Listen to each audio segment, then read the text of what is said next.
오늘 강사로 초대되신 분은 피에르 모라카니 교수이십니다.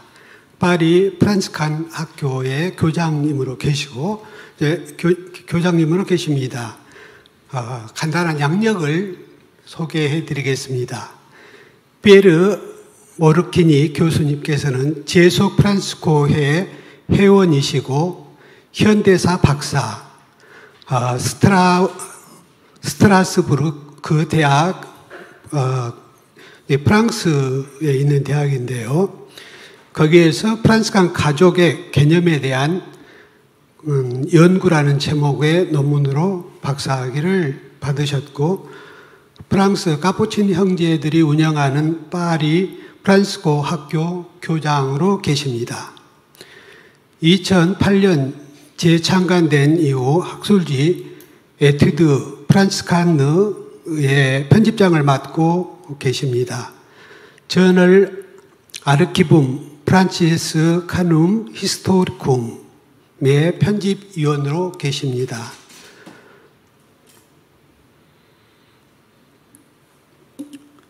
이분의 연구는 근현대 시대의 프랑스 프란체스코 운동의 정규적, 세속적, 남성적, 여성적 구성 요소에 초점을 맞추고 있습니다.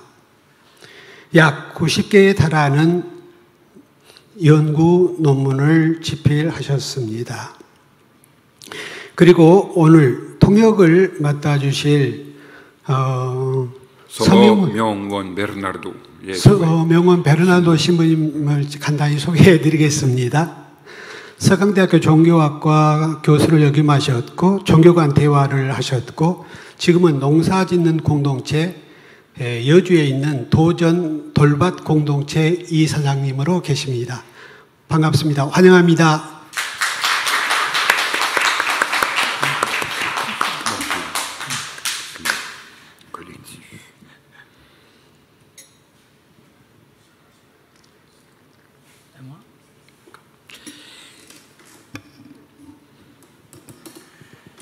Eh bien, bonjour à tous, chers frères et sœurs de Corée. Pardonnez-moi de ne pas parler votre belle langue. Et je profite tout de suite au fait de remercier ceux qui ont accepté de traduire mon texte, Véronique, le frère Bernard, tous ceux qui m'ont aidé, qui nous ont aidés avec ma femme, sœur Marguerite en particulier, les frères, qui nous ont accueillis vraiment très fraternellement à Séoul. Et on est très touchés par cet accueil fraternel. Donc on va procéder comme ça. Je vais dire quelques mots. À chaque fois, le Bernard traduira. Peut-être le faire maintenant, reprendre. Oui, oui. Parce que si on a trop, je vais perdre le fil. 그 불어를 못해서 죄송합니다. 그리고 이 자리를 빛내주신 그 모든 분들에게 진심으로 감사드리고요. 그리고 준비를 하는데 그 아주 적극적으로 도와주신 그 마르게리트라는 분이 계셔요. 마르게리트 선생님이 도와주셨고 그리고 형제님들에게도 진심으로 감사드립니다. Alors, si vous m'avez demandé de venir ici, à Séoul, c'est pour que je vous entretienne de l'influence du franciscanisme sur la société française depuis les origines jusqu'à, on ne va pas dire jusqu'à nos jours, mais jusqu'au XIXe siècle. 그 초대를 받은 이유는 그 프란시스코 회가 그 설립된 지부터 오늘날에 이르기까지 그 영성이 그 한국 그 사회 말고 프랑스 사회에 어떤 영향을 끼쳤는지에 대해서 말씀드리기 위해서 초대를 받은 거라고 말씀하신 것입니다. Alors votre demande est tout à fait légitime. De fait, en 1223, pour le 8e centenaire puisque vous savez que cette année nous célébrons le 8e centenaire de la règle qui nous réunit aujourd'hui. Donc lorsque cette règle, la règle Bullée, est approuvée par le pape, les frères sont déjà présents en France. Et donc 8 siècles plus tard, ils sont toujours présents. Pendant 8 siècles, sauf l'espace finalement de la Révolution, à partir de la Révolution jusqu'au milieu du XIXe siècle, pendant tout cet espace-là, les frères sont présents dans notre pays. Donc on peut légitimement se poser la question, quelle influence ont-ils exercé sur notre civilisation? 조지하다시피 1223년도에 즉 800년 전에 교황청에서 프란치스코의 그 회원, 회칙을 균종했습니다. 받아들이기로 했었고, 그리고 그때부터 그 프란치스코의 그 수사님들이 그 프랑스에서 머물고 계셨고, 그리고 지난 800년 동안 끊임없이 오늘날에 이르기까지 프랑스에서 머물렀기 때문에 어떤 그 프랑스 사회에 어떤 영향을 끼쳤는지 질문을 던지는 것이 아주 타당하다고 말씀하셨습니다. D'autre part, il y a notre fameuse devise nationale qui a fait le tour du monde, liberté, égalité, fraternité. Je crois que ça fait la réputation de la France dans le monde. Eh bien, cette réputation, cette devise nationale, elle paraît s'apparenter, avoir une relation avec le charisme franciscain, en particulier égalité et fraternité. Donc, il est légitime encore de se poser la question du lien entre cette devise nationale et puis le charisme franciscain. 프랑스의 그 좌우명이라고 할 수도 있고, 뭐 표어라고 할 수도 있고, 뭐 모토라고, 그 자유, 평등, 형제해라고 하는 그 내용으로서 프랑스의 그 대혁명의 그 정신과 그 굉장히 밀접한 관계를 이루고 있듯이 그 무엇보다도 그 프란치스코의 그 영성과 상당한 그 밀접한 관계가 있다고 볼 수 있습니다. 그 자유 그보다 평등과 형제에는 그 진짜 굉장히 가까운 관계를 이루고 있다고 봐야 합니다. 그래서 결과적으로 프랑스의 그 표어인 그 자유, 평등과 형제애가 그 프란치스코 영성과 어떤 그 상호 보완적인 관계가 있는지에 대해서 질문을 던져야 합니다. Pour autant, le sujet que vous m'avez proposé est complexe et il n'a rarement été traité par les historiens. Et c'est bien d'avoir cette demande qui nous arrive d'une partie très éloignée de la France, de le traiter. C'est intéressant comme demande. Je vous explique pourquoi ça me paraît complexe. Personne ne conteste le fait que le christianisme a exercé une forte influence sur la société française, au point qu'on a pu définir la société médiévale par le terme de chrétienté. Donc que le christianisme ait influencé notre civilisation, ça ne pose de problème à personne. 근데 겉으로는 다루기 쉬운 주제처럼 보이지만 사실 굉장히 복합적인 문제일 뿐만 아니라 다루어 본 적이 없습니다. 아무도. 그래서 여기에 와서 그 모라키니 교수님께서 다루어 주셔야 할 그 제목은 아무도 다루어 본 적이 없다는 거예요. 그리고 그 프랑스 사회는 지금 뭐 그리스도교의 사회라고 할 수는 없습니다.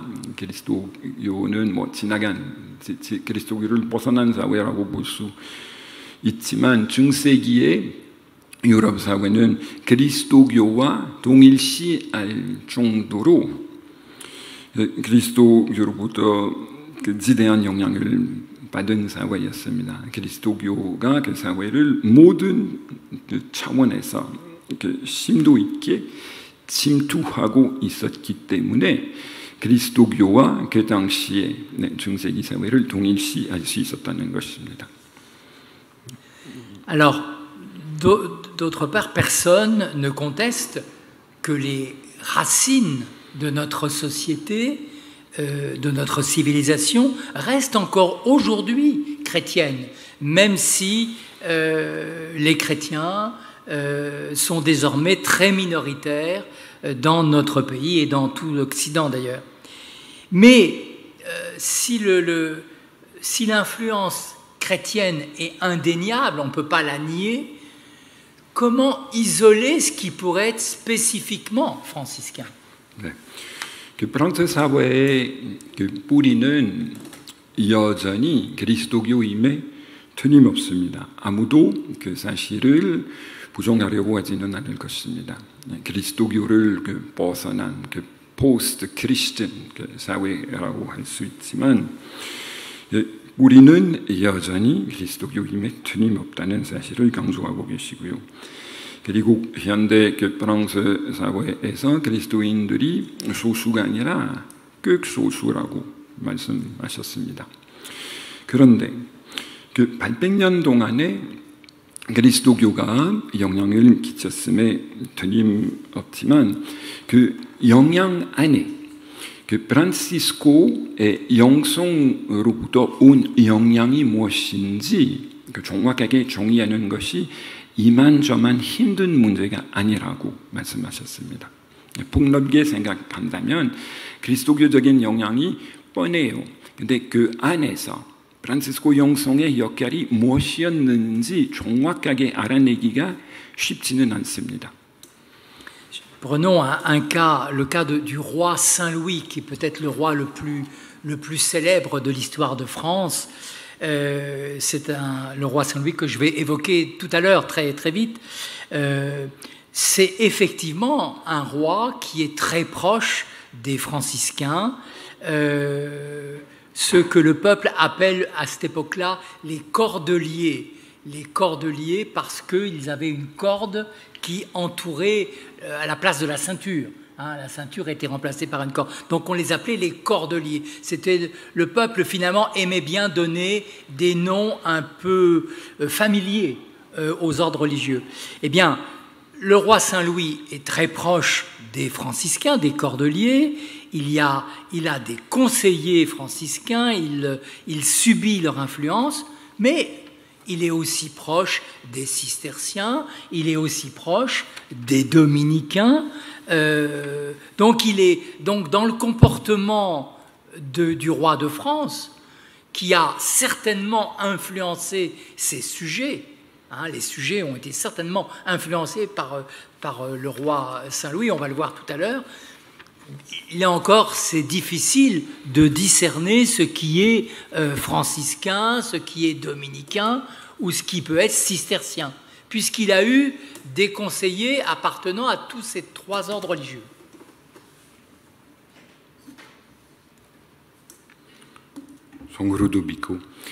Son 루도비코는 13세기에 프랑스의 왕이 되었습니다. 그리고 제소구회와 그리고 프란시스코 제소구회와 그리고 프란시스코 수도자들과 굉장히 가까우셨고요. 그리고 자기 주위에 그 조언 주는 사람, 그 중고자들 중에 그 프란시스코 영성과 관련된 분들이 계셨음에 틀림없고요. 그리고 그 사람들의 그 이름은 그 불어로 그 코르들리에, 이란 말씀은 코르들리에 어디서 유래했냐면 코르드 영어로 로프예요. 한국어로 뭐 새끼라고 할 수도 있고 밧줄이라고 할 수도 있고 아니라면 끈이라고 할 수도 있고, 그 사람들은 그 가죽 그 허리띠를 사용하기보다는 이런 그 밧줄을 사용했었기 때문에 그 허리띠로 그 밧줄을 사용하는 사람이라고 이름을 붙였어요. 별명. 이게 사람들이 이런 별명을 사용한다면 친근감을 느낄 수 있었어요. 그래서 그러한 허리띠를 사용하는 사람들 중에 송 루도비코 임금님 주위에 여러 명이 있었습니다. 그렇다면 이게 프란치스코회의 형성이 임금님에게 지대한 영향을 끼쳤겠구나 하고 생각할 수 있지만, 근데 자세히 보면 도미니코회 소속 사람들도 많았었고, 시스테르시안 시토회에서 온 중고자들도 많았었기 때문에 반가름을 하기가 힘들어요. 이게 영향을 받으셨음에 확실하지만, 근데 다른 데에서 오는 영향도 받으셨다는 이야기입니다. À propos des cordeliers, j'ai voulu illustrer ce début de cette intervention par quelque chose qui réunit les cordeliers, les franciscains avec la société coréenne. Puisque du couvent des Cordeliers à Paris, là, la première image que vous pouvez voir, il reste le réfectoire. Et ce réfectoire, aujourd'hui, il n'y a plus de frères depuis la Révolution, c'est un lieu d'exposition. Et il y a quelques années, avant 2014, je n'ai pas réussi à retrouver exactement la date, avant 2014, il y a eu une exposition, vous voyez, attendez, j'arrive pas. Vous voyez, une exposition d'art coréen contemporain. Hein. C'est donc ça résume bien le lien entre la Corée et les franciscains français. 네, 그 당시에 루도비코 왕 주위에 있던 거르들리에들이 사용했던 그 식당이 아직도 파리 중심지에 현존하고 있습니다. 그리고 전시회를 거행하는 곳으로 사용하고 있습니다. 몇 년 전에 한국의 예술을 전시회가 있었을 때 바로 거르들리에들이 사용하던 식당의 공간을 사용했다고 말씀하셨습니다. Alors je vais diviser finalement en 4 parties mon exposé pendant la journée, donc ce matin et puis cet après-midi. Première partie, je vais commencer par exposer ce que j'ai appelé le paradoxe français, c'est-à-dire le fait que malgré les apparences, au moment de la Révolution française, il n'y a pas eu de convergence entre notre devise nationale, que je vous ai rappelé tout à l'heure, hein, liberté, égalité, fraternité. Il n'y a pas eu de convergence entre notre devise nationale et les valeurs franciscaines, et cette fraternité voulue par François. Hein. Donc ça va être mon introduction. Ensuite, je parlerai de 3 grands moments. On aurait pu en choisir bien d'autres, hein, mais de 3 grands moments d'influence du franciscanisme sur la société française. Je parlerai de l'arrivée des frères et de leur influence sur le roi Saint-Louis et sur sa sœur Isabelle. Deuxièmement, leur influence au temps des réformes franciscaines du XVIIe siècle. Et puis troisièmement, leur influence au travers des membres du tiers-ordre. Hein. Je sais qu'il y a des tiers-ordres, des tertiaires qui nous regardent ou qui sont dans la salle, hein, des tertiaires, et jusqu'au XIXe siècle, au temps du catholicisme social. C'est mon plan. 네.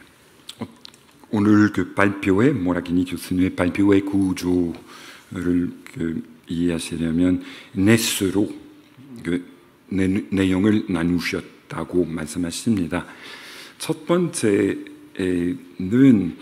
프랑스의 역설이라고 말씀하셔요.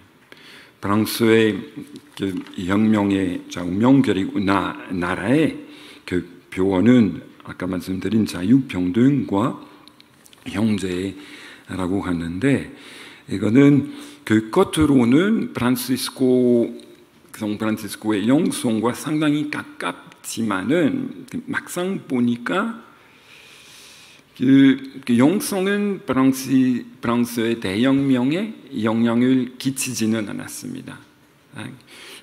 여기서 초점이 뭐냐면 겉으로는 영향을 끼친 것 같이 보이지만 역설적으로 paradoxically 영향을 끼치지는 않습니다.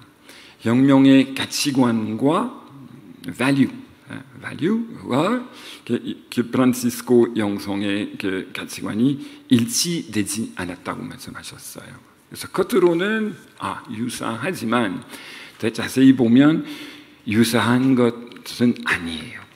두 번째는 세 가지 그 시대에 초점을 맞추어서 프란시스코 영성의 영향이 무엇인지 알려주시려고 해요. 800년이라면 상당히 넓은 시간이잖아요. 그래서 그 시대 셋을 그 선택해서 말씀하시기로 하셨어요.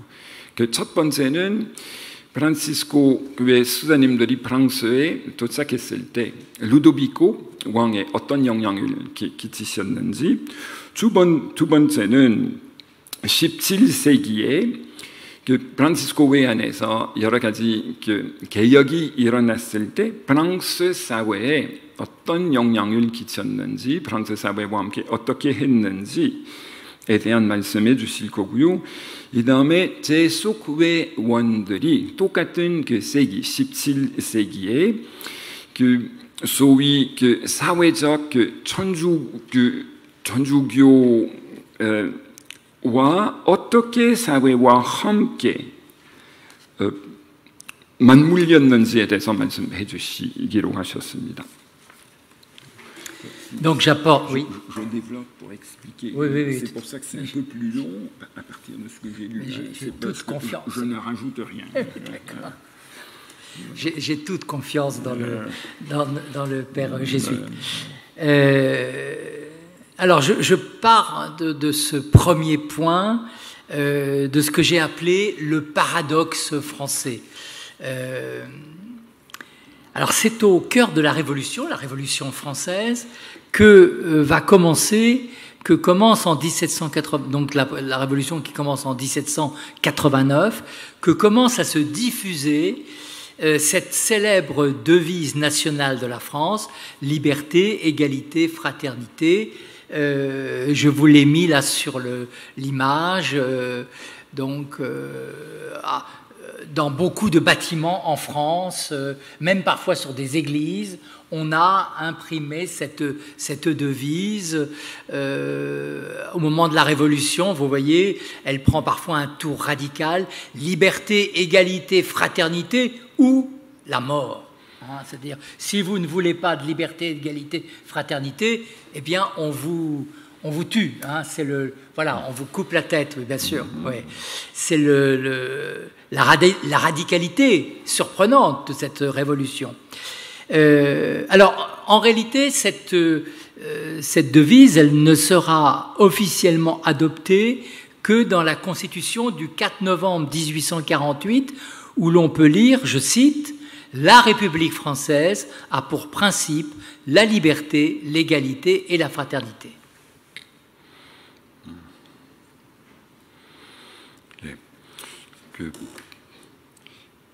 보실 수 있듯이 liberté, égalité, fraternité. 다음에 맨 밑에 우라고 적혀 있는데 OU. O는 그 심장 같이 생겼잖아요. 죽음, la mort, or death. 그래서 병등, 자유, 병등 그리고 형제애를 원하지 않는다면 참수형에 처하게 될 것이다. 양자택일이다. C'est l'un ou l'autre. le choix. Voilà, c'est l'un ou l'autre. 이거는 사실 1789년에 일어난 혁명의 그 표어가 되었지만 프랑스의 헌법 안에 들어간 거는 헌법의 그 뭐라고나 할까 그 바탕으로서 기반으로서 아니면 철칙으로서 이게 1848년 그 11월 4일이에요. 그래서 50년 거의 60년 이상 지나고 난 다음에 프랑스가 자기 그 헌법의 그 근거로서 이게 핵심으로서 이 표어를 선택하기로 한 것입니다. Alors cette devise, elle est aujourd'hui acceptée elle ne pose de problème, je dirais, à personne.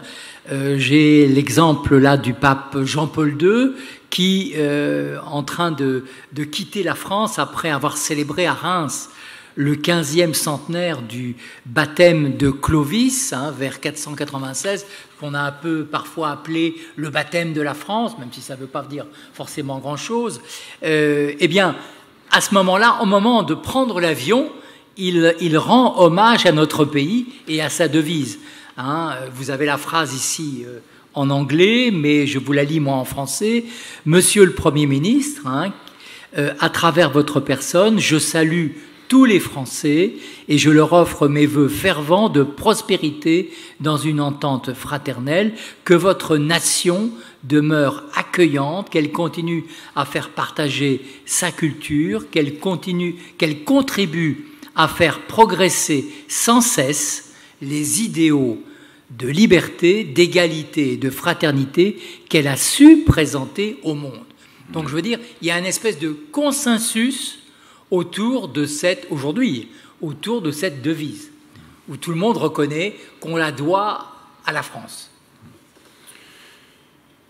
그 자유평등 형제애란 그 표어의 내용이 전 세계적으로 알려져 있고, 그리고 사실 그 프랑스가 전 세계에 선물 주신 그 표어로서 인정을 받고 있습니다.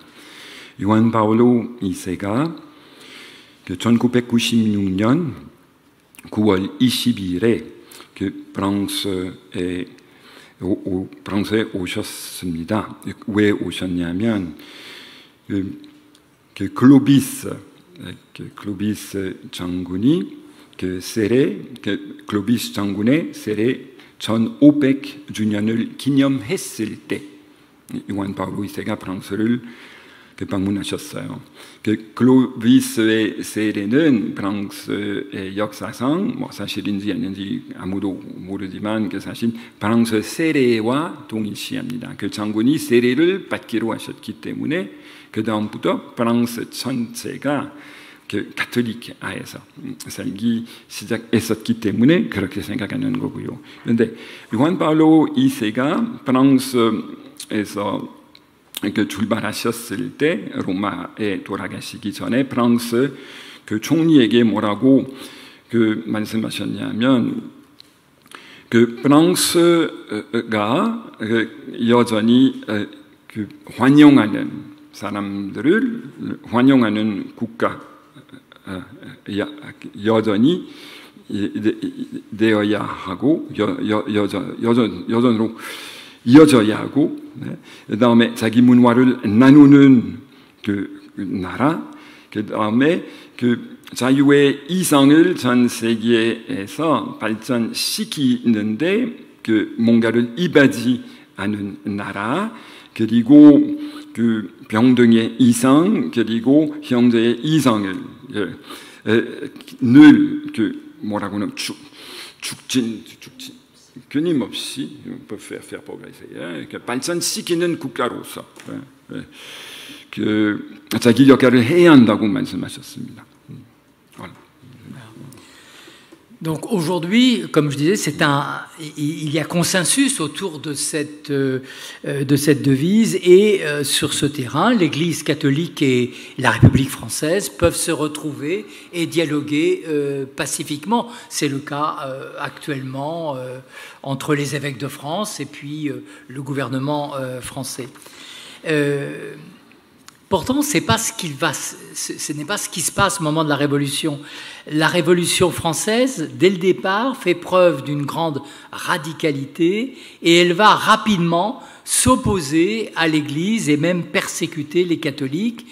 Tous les ordres religieux sont supprimés et le gouvernement révolutionnaire veut imposer aux catholiques français une constitution civile du clergé qui aurait mis l'Église de France sous la dépendance de l'État et qui, pour cette raison, n'a pas été acceptée par Rome. 네, 그래서 보시다시피 현대 프랑스에서 프랑스 주교협의회와 프랑스 정권은 관계가 굉장히 조화롭습니다. 문제가 없습니다. 똑같은 자유평등 형제의 이상을 나누고 있기 때문에 문제가 없습니다. 그리고 교황청에서도 그 이상을 높은 이상으로 인정하기 때문에 의사소통이 굉장히 잘 돼요. 그러나 대혁명 때는 전혀 그렇지는 않았었습니다. 오히려 상당히 상충적인 관계가 이렇게 이루어졌고, 그리고 그 혁명자들이 가톨릭 교회를 다스리는 성직자들을 위한 시민의 헌법을 강요하려고 했었어요. 그래서 이게 우리는 당신들을 통제하겠습니다. 그리고 교황청에서 오는 법으로가 아니라 나라에서 만든 시민법으로 너희들을 통제하겠다고 얘기를 했습니다. 네, 당연히 교황청에서 NO라고 했습니다. 그거는 안 됩니다. J'évoquais la suppression des ordres religieux.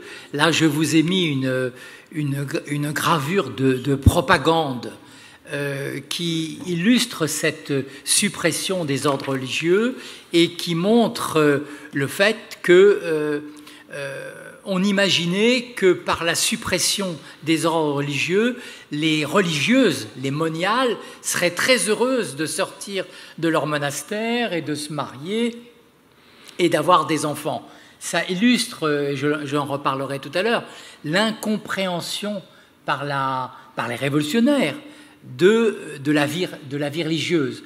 Les révolutionnaires sont convaincus qu'en supprimant les ordres religieux, on libère les hommes et on libère surtout peut-être les femmes qui vont pouvoir se marier et qui vont pouvoir avoir des enfants. Et là, on a ces moniales, vous voyez sur la gravure, ces moniales qui sortent de leur couvent et vont pouvoir trouver des époux et vont pouvoir se marier et avoir des enfants. 그 혁명자들이 수녀님들을 해방시켜줘야 한다고 생각했었어요. 이게 봉쇄구역 안에서, 뭐 수도원 안에서, 관상 수도원 안에서 사는 그 여성들은 해방의 맛을 누려야 한다. 그래, 해방시켜주자. 왜냐하면 결혼할 수 있게 해줘야 한다. 가족을 만들 수 있게 해줘야 한다. 애를 낳을 수 있게 해줘야 한다. 그렇게 생각했었어요. 그래서 여기 나오는 그림은 수도원에서 배경에 보이는 수도원에서 나오는 수녀님들이 완속하는 수녀님들의 모습이에요. 이제 애인을 찾아서 결혼하고 가족을 만들고 아이를 낳을 수 있을 거라고 생각하는 겁니다. 그래서 그만큼 오해가 컸습니다. 그 당시에 수녀님들이 수도자 생활을 하려고 하셨었지 가족을 만들려고 하지는 않으셨습니다. 그만큼 갭이 컸다는 얘기예요. Alors, toute une partie de l'Église, des prêtres, mais aussi de simples fidèles, va résister à ces mesures anti-religieuses prises par la Révolution française, et certains vont payer de leur vie cette résistance. Il y a une région en France particulièrement touchée par cette révolte, c'est ce qu'on appelle la Vendée. La Vendée, c'est une région près de l'océan Atlantique, où vous avez à la fois une défense de la royauté et une défense de l'Église qui vont faire bloc et qui vont mobiliser les populations. Et il va y avoir une répression absolument implacable et il va y avoir la mort de plusieurs centaines de milliers de personnes. Certains historiens français vont même jusqu'à dire qu'il y a pu y avoir une tentative de génocide du peuple vendéen. Ce n'est pas admis par tous les historiens, mais on a utilisé parfois ce mot. 그러면 가톨릭 교회가 혁명 앞에서 수동적인 자세만 취한 것이 결코 아닙니다. 오히려 반대했었습니다. 결과는 반대했었기 때문에 박해를 겪어야 했었고, 그리고 그 목숨을 바친 순교한 사람들이 엄청나게 많습니다. 구체적인 얘기가 그 부지기수예요. 그다음에 대표적인 곳으로서 프랑스의 그 지역 중에 뭐 하나인 그 반데 이게 그 프랑스 서북쪽 그리고 대서양 안에 자리 잡고 있는 지역에서 사람들이 교회와 함께 수도자들과 함께 살다시피 했었습니다. 뭉쳐서 하나가 돼서 그래서 적극 반대하다가 그 영령자들이 와서 결국은 그 상황을 무력으로 병정했습니다. 결과는 수십만 명이 죽어버렸대요. 어떤 프랑스 그 역사학자들이 이게 대량 학살이었다라고 뭐 대량 학살이었음에 틀림없습니다. 근데 인종 총수 정책을 그 세웠고 그를 실시했었다고 얘기를 하기도 해요. Alors, parmi les ordres religieux qui sont supprimés à cette occasion-là par le nouveau gouvernement français, eh bien, on va trouver toutes les branches de la famille franciscaine qui sont implantées à cette époque-là dans notre pays. Je me permets de vous les citer parce que je vais en évoquer assez régulièrement. Vous avez les cordeliers qu'on a déjà évoqués, mais vous avez aussi des récollets dont je vous parlerai tout à l'heure, des capucins, des tertiaires réguliers, oui c'est peut-être des mots un peu difficiles tout ça, des tertiaires réguliers, toutes sortes de clarisses, des clarisses colétines, et peut-être qu'il y a des clarisses qui sont à notre écoute en ce moment, je les salue en particulier, des clarisses de l'Ave Maria, des clarisses urbanistes, des annonciades, c'est aussi... qu'est-ce qu'il veut dire le frère? Je comprends. Qu'est-ce qu'il dit? 10분 남았습니다. Il nous reste 10 minutes. C'est la façon en Corée d'indiquer à celui qui est en train de présenter un exposé où il en est du temps écoulé. Donc vous avez 10 minutes. Voilà. 10 minutes, mais pourquoi? On a 10 minutes pour boucler cette séance. Avant de faire une pause de 20 minutes. D'accord. C'est juste un renseignement. D'accord, merci frère. Oui, tout à fait. D'accord. Voilà, il est 10h10, c'est-à-dire qu'à 10h20, il y a D'accord. On va terminer cette partie-là. Alors vous étiez en train de dire que tous ces 9 familles voilà, c'est qui ont toutes été implantées. Il faut imaginer que la famille franciscaine en France... au moment de la Révolution, elle est très diverse, avec donc les frères du premier ordre, les 3 familles du premier ordre, Cordeliers, les Récollets, les Capucins, il y a toutes sortes de clarisses, des religieuses du tiers-ordre régulier, des sœurs franciscaines, des annonciades, enfin, toute cette diversité est supprimée par les révolutionnaires. Donc à ce moment-là, des milliers de couvents d'hommes et de femmes sont fermés et leurs religieux sont dispersés. En gros, les hommes vont partir dès 1790-1791 et les femmes en général resteront dans leur monastère beaucoup plus tardivement, jusqu'à la fin du mois d'août 1792. C'est à ce moment-là qu'on expulse toutes les femmes des monastères. 그래서 그 대영령이 일어났을 때 성프란시스코 성인의 그 영성을 대표하는 그 가족 수도회 이렇게 말씀드려도 되는지 모르지만, 근데 똑같은 그 영성을 나누는 수도회가 9개가 있었습니다. 그래서 교수님께서 하나하나씩 다 언급하셨으니까 제가 읽어드릴 거고요. 그리고 번역 다 해주셨으니까 제가 읽어야죠. 그래서 고르들리에 하나, 레콜레 둘, 카푸친 셋, 청주 제삼회 넷, 굴레타 글라라웨 다섯, 아베 마리에 글라라웨 여섯, 도시에 글라라웨 일곱, 수떼고지 수녀회 8, 수천개의 남녀 수도원 8개예요. 9개라고 생각했었는데, 근데 모든 그 그 용성의 갈래들을 대표하는 수도회가 다 있었어요. 그리고 뿌리 박혀 있었어요.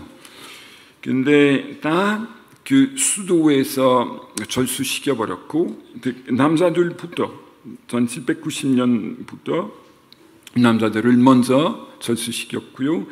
Et les femmes en 92, quel mois de 92 était très précis. Fin août 92. 그리고 1792년에 8월 말에 그 수녀님들을 그 수도원에서 다 내보냈습니다. 억지로 내보냈어요. 그래서 내보냄을 당한 사람들은 그 부지기수예요. 수도원은 그 당시에 그 수천여 그 제가 있었습니다. 그래서 다 내보냄을 당했습니다. 억지로.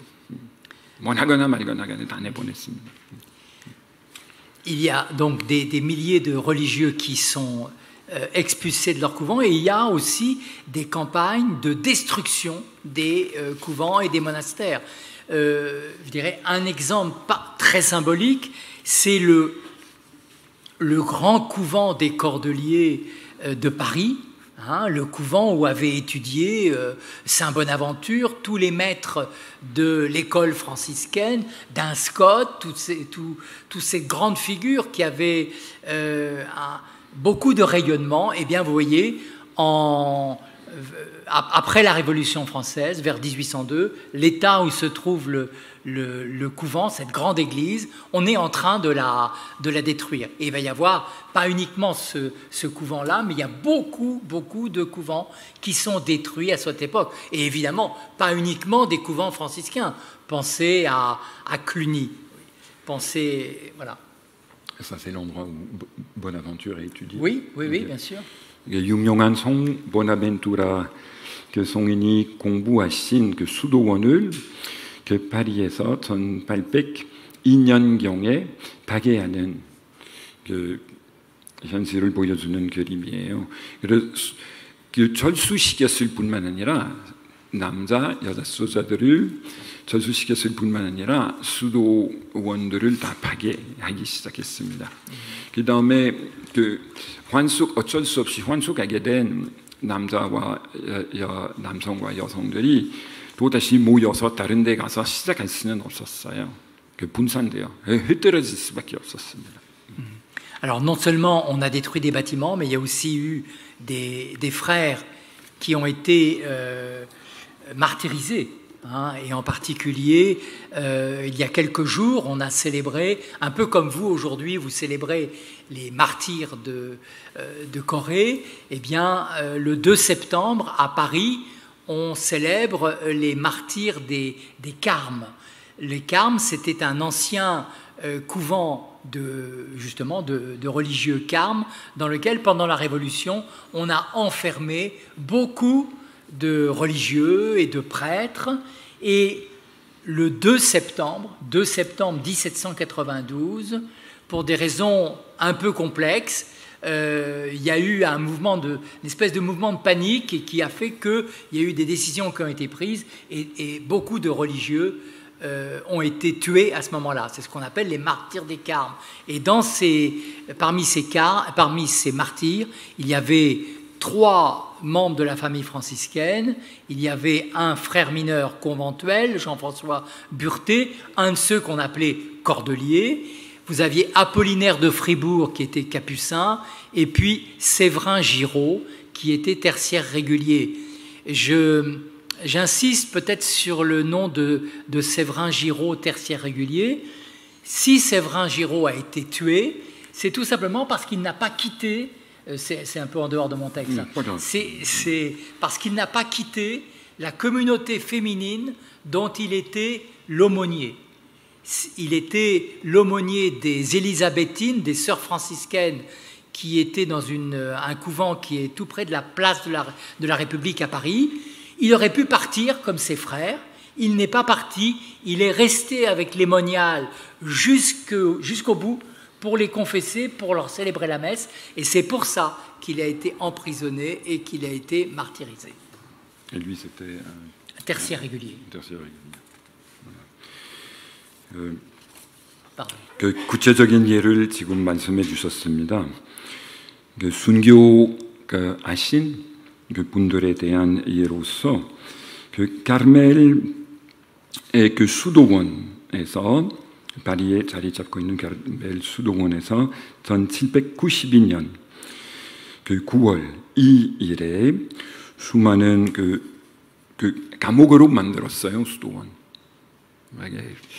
이게 수도자 남성, 여성 수도자들을 그 안에서 가두었습니다. 그리고 좀 복합적인 역사적인 이유 때문에 어느 날 그 안에서 그 가두어 있는 갇혀서 사는 그 수도자들을 다 학살해 버렸습니다. 그 중에 하나는 세브란지로 그 수사님이 계셨고, 이제 본격적인 수도 생활을 하시는 분으로서 어떤 수도, il était l'aumônier de quelle congrégation? Les Élisabéthines. Les Élisabéthines, des sœurs franciscaines. bon. 엘리자베틴이란 그 프란시스코의 스녀님의 그 사제로서, 이게 뭐 상주하는 사제로서 나는 그 수녀님들을 위한 미사를 계속 할 것이고 그 영적 동반을 계속 해드릴 거고, 그리고 나는 죽어도 고해 성사를 드리겠습니다. 그래서 철수해라. 아니다, 나는 철수 안 한다, 안 하겠다. 오케이, 그러면 두옥 당해라, 두옥 되어라. 그리고 죽어라. 순교했습니다. 자기 업무에 끝까지 충실하려고 하다가 결국은 그 순교하셨습니다.